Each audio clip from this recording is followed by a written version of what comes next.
On en vient à Catherine Lassure concernant la mémoire.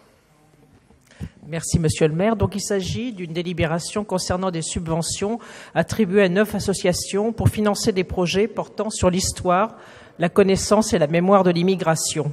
En effet, la mairie de Paris soutient des actions qui favorisent une meilleure connaissance des migrations. Les projets ici présentés s'articulent autour de la mémoire de l'immigration et de la sensibilisation aux migrations internationales. Donc, nous sommes particulièrement concernés. Il s'agit tout autant de mettre en lumière les parcours migratoires des Parisiens et des Parisiennes, soutenir l'étude scientifique des migrations et aussi accompagner des projets qui mettent en valeur les cultures étrangères.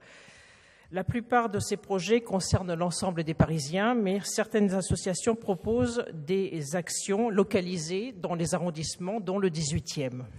Il est donc proposé d'attribuer une subvention de 10 000 € à l'association Connaissance Histoire Afrique Contemporaine, la CHAC, qui propose 2 actions, une exposition Football et immigration en équipe de France, 1918-2018, en 22 panneaux qui sera présenté en extérieur au sein des quartiers populaires parisiens de mai à septembre 2018. Cette association propose aussi une projection en avant-première du film Sauvage au cœur des zoos humains au cinéma Le Luxor, suivi d'une table ronde.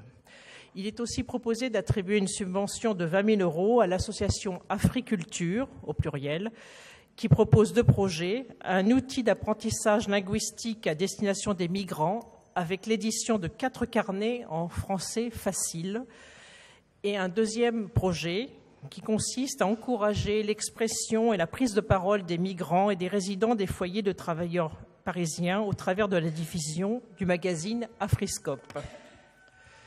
Il est aussi proposé d'attribuer une subvention de 10 000 € à l'association Remember, alors ça se termine par BEUR, voilà, Remember, qui propose de créer un sentiment d'appartenance et d'ancrage sur le territoire national par la reconnaissance des faits d'armes des soldats indigènes, notamment dans la Première Guerre mondiale et à la libération de Paris. Donc c'est un projet, moi, qui m'intéresse particulièrement.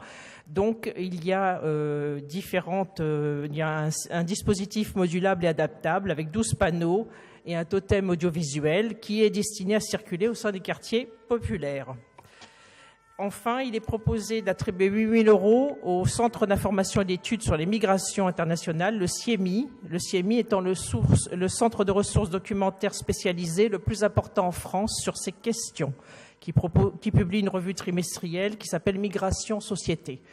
Et enfin, il est proposé d'attribuer 2 000 € à l'association Ma Goutte d'Or, qui propose de renouer le lien entre les enfants et les parents migrants à la Goutte d'Or, en transmettant à la fois une mémoire et une histoire, celle des parents migrants, et en favorisant la construction d'une identité et d'une image. Les enfants travaillent sur leurs origines avec des moyens artistiques, dessin, peinture, photographie, vidéo. Et parallèlement à cette action artistique, ils font un travail d'investigation sur l'histoire de leur famille, interviewant leurs parents, leur demandant de raconter leur histoire. Donc je vous demande d'approuver ces subventions. Merci beaucoup Catherine Lassure. Pas de difficulté, on peut la soumettre au vote qui est pour unanimité. Je vous en remercie.